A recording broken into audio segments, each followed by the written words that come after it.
Why do you think Nigeria is always associated with fraud?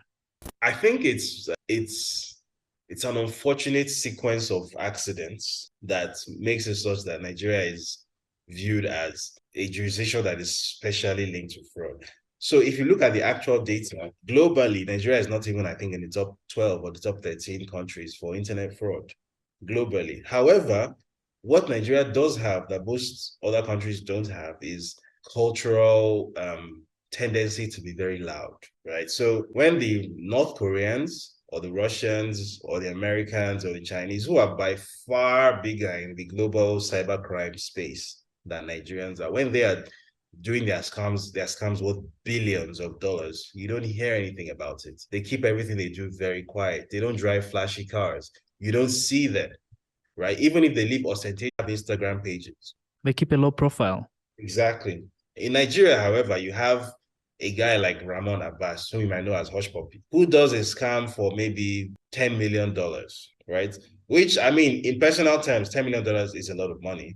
But in global terms, it's absolutely nothing. It's a drop in the bucket. But with that $10 million, he buys a Rolls Royce Phantom. He buys a luxury mansion in Dubai. He lives this huge, like, ostentatious Instagram lifestyle. He gets a verified page on Instagram.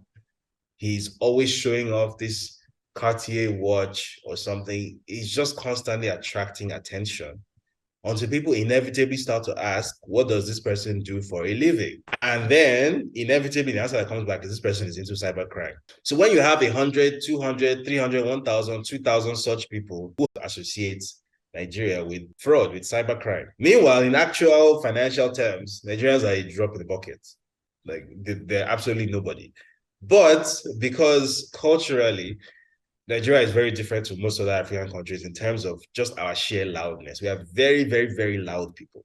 Very loud Yeah. people. And I don't think there's any Nigerian you will meet on earth that would deny it. We have very loud people. We culturally we're not very humble people.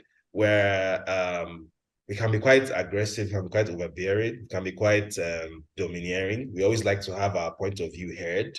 Sometimes that can be a good thing, but this is one of those instances where it is definitely a minus because that lack of self-awareness, that constant need to be noticed is what has created more cybercrime than others. Nigerians don't actually do more cybercrime than even Ghanaians.